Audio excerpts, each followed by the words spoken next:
Considering that 99% of your interactions with the world in a Souls game involves hitting it really hard with something sharp, heavy, or in between, FromSoft really needs to make sure they knock it out of the park when designing the various tools of destruction available to the player. Luckily for all of us, it's FromSoft. From daggers, swords, maces, and the more extraordinary, the variety of weapons throughout the Soulsborne series is staggering, and in this video I discuss not the best or strongest, but my very favorite weapon and one or two honorable mentions from each game in chronological order. Before we stab and smash our way through the series, if you find yourself enjoying the video, make sure to subscribe for more rankings and tier lists, and let us begin.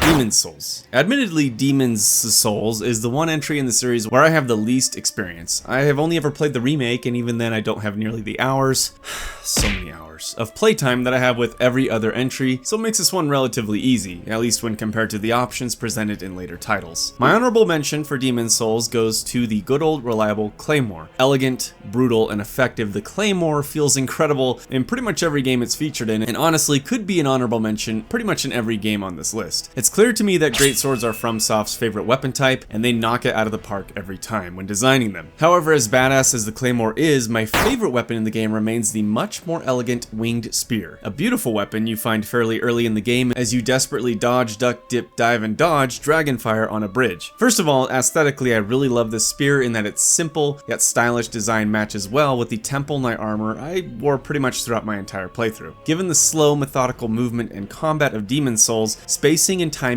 are extremely important, and having a weapon where I can stand 15 feet away from an enemy and safely poke away was very much appreciated on that initial playthrough. The spear is also effective at piercing armor and scales, which, spoiler alert, show up in Demon's Souls a lot. With the versatile set of upgrades and options, to me it's just a very solid weapon and one I really enjoy using. Dark Souls. Onto Dark Souls, which was pretty tricky as there are several weapons I really love, but for me the honorable mention goes to the biggest trap weapon in the game, in that it traps the player into thinking they're a lot better at the game than they are. This is more of a nostalgia pick than anything, but during my very first playthrough of Dark Souls, as I struggled and died more times than I can count within the Undead Burg, running scared of everything, helpless against everything, I was lost until I discovered the power of the Drake Sword. Everything changed. The simple hollow soldiers became fodder. The dreaded Black Knight fell to my blade. I felt like a god with this weapon for about an hour, as the Drake Sword's power quickly fell off and I faced tougher and tougher foes, especially when I first entered Sen's Fortress and was quickly humbled by two snake bros. I realized just how much I had come to rely on its ability to one-shot those early game enemies, ignoring other more basic skills. The weapon just scales terribly, even with upgrades, but it still holds a special place in my heart for the memories. However, my favorite weapon in Dark Souls is probably the insanely powerful Great Scythe, aka the Zweihander of Dexterity. This thing isn't just stylish and fun to use as like a Dark Reaper, you literally harvest the souls of your enemies with it. It also becomes insanely powerful for dexterity builds with fantastic scaling and an almost broken moveset with quick, hard-hitting attacks. I've cut through the chaff of Dark Souls many times with this weapon, and it remains my favorite within the entire game. Dark Souls 2. This game featured even more weapon amounts and variety than Dark Souls 1, with many of them being frankly ridiculously over the top and strange in their designs and movesets. Practicality and realism went out the window as far as these weapon designs were concerned. FromSoft was clearly experimenting a lot with the different weapon types in Dark Souls 2, and it resulted in some very interesting mechanics as well, such as weapons behaving differently in New Game Plus, and of course power stancing, aka dual wielding, which unlocks a new moveset for each type. For my honorable mention, I'm gonna go with power stanced, aka dual wielded falchions. A relatively simple pair of weapons compared to others in the game, but I absolutely love the moveset for the falchions as you spin and slice your way through enemies. Throw in really good damage for their stat requirements and bleed, and a pair of these bad boys saw me pretty much through my entire first playthrough of the game. However, my favorite weapon in the game has to go to Santier's Spear. Admittedly, I was led to this weapon by reading guides because the idea of purposefully breaking a weapon to unlock its true potential didn't make much sense to me at the time, but when you did, it was glorious, and actually a very interesting mechanic. In addition to making it invincible for durability, as the weapon is already fully broken, thus removing one of the most annoying mechanics in the entire game, Santier's Spear is also just insanely strong. Featuring the Twin Blade moveset, which was a new weapon type introduced in Dark Souls 2 and didn't reappear until Elden Ring, the spear is absolutely one of the best weapons in the game in general, even after being nerfed. With a flashy moveset and excellent scaling and damage damage, this is an extremely fun weapon to use. You just have to smash it against some rocks for an hour or so. Bloodborne. Coming from the massive variety and amount of weapons and builds of Dark Souls 2, the relatively small selection of weapons in Bloodborne could be seen as disappointing. However, where Bloodborne shines with its trick weapons is in their uniqueness and impact on the gameplay. Quality over quantity was embraced completely here, and while previous and later games had plenty of quality, let's be honest, there was just lots of quantity with redundant and in some cases straight up inferior weapon choices. With Bloodborne, FromSoft cut out the fat, so to speak, and each weapon presents its own unique twist to approaching encounters, which also makes it incredibly hard to choose a favorite. I have two honorable mentions here because honestly I couldn't pick between them, but the Blades of Mercy are just absolutely beautiful in their design. The dual wielding animations are gorgeous, and I love how well they play with the faster pace of Bloodborne's hectic combat. Getting up close and personal with the beasties and flaying them with these blades is intense and pulse pounding. My other honorable mention has to be the Whirligig Saw. For me, it just captures everything I love about Bloodborne's art design and style. Brutal, bloody, and frankly over the top. This whirling pizza cutter of death is just too much fun to use. Smacking enemies with the club of its handle is also extremely satisfying. But of course, my favorite weapon in Bloodborne has to be the Holy Moonlight Sword. Everything from its design with the soft arcane glow and elegant hilt, the lore behind it and how you obtain it, the movesets and animations, it's pretty much perfect. While the Moonlight Sword appears in almost every Souls game, even all the way back to Kingsfield, Bloodborne features my absolute favorite version of this legendary blade. However, if I were to name one downside, it is how late in the game you actually get it, and the build and gem farming required to pull the full potential out of this beautiful weapon. As compared to others, it can slightly underperform. Still, it remains my guiding moonlight. Dark Souls 3. The third game in the Dark Souls series really kicked the quantity of weapons up a notch and introduced an extremely large change that brought a lot of uniqueness and flavor to many different weapons. Weapon arts were sorely needed to mix up the variety and make each weapon feel special in its own way, while also having a huge amount of them. While yes, there were repeat weapon arts, there were enough unique ones that I never felt like Dark Souls 3 lacked in variety and options. Some weapon arts make or break the weapon they're attached to, but overall I thought the third game featured some extremely fun weapons to use. My honorable mention for this game is the Wicked Exile Greatsword, a fairly straightforward weapon. This massive curved sword is actually very powerful if built correctly, and frankly I think it just looks awesome. The design seems almost comically crude and cruel, and the animations add to the brutality with massive flowing slashes as you cut through the hordes of enemies in your way. Like most large weapons, there isn't much nuance here, but it gets the job done beautifully. However, my favorite weapon is a bit unconventional, and I'm sure there are much better weapons for PvE and PvP, but I just love the uniqueness and fashion of Valorheart, a unique Gladius and shield combo that let me cosplay as Maximus in the game. While it disappointingly can't be buffed, I just love its moveset, and the way the character incorporates shield bashes into the combos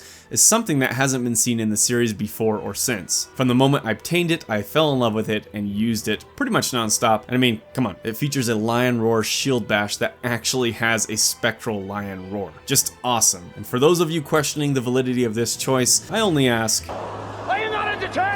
Sekiro Shadows Die Twice. Katana. Elden Ring. Where games like Dark Souls 2 and 3 overwhelmed the player with weapon options, Elden Ring engulfs. With over 300 weapons and 100 more being added with the Shadow of the Erdtree, picking a favorite is just a little bit tricky. There are so many weapons I enjoy using, and the variety of builds, Ashes of War, skills, and affinities and options definitely makes for a lot to consider when tackling the lands between. So once again, I have two honorable mentions on this entry. My first one is the Marius Executioner Sword. I think I'm saying that right. A great sword that looks more of like a slab of sharp iron than a blade, with cryptic runes softly glowing and bloody barbs twined around the hilt. The Marius is a beautiful weapon with one of my favorite Ashes of War within the entire game. While I'm sad we didn't get the full telekinetic sweeping moveset used by Elemer of the Briar, the telekinetic red spinning drill of doom is still such an awesome and powerful Ash of War that I can't help but love this weapon. With a unique look to satisfy my fashion needs, a solid greatsword moveset, and split arcane strength scaling, this weapon is an absolute blast to use and will literally shred enemies and bosses. My second honorable mention goes to the aptly named Godskin Peeler. As elegant as it is savage, this tool, literally designed to peel the skin from gods, is my favorite twin blade in the entire game. The design is incredible, the moveset fun, and the Ash of War where you can create a tornado of black flames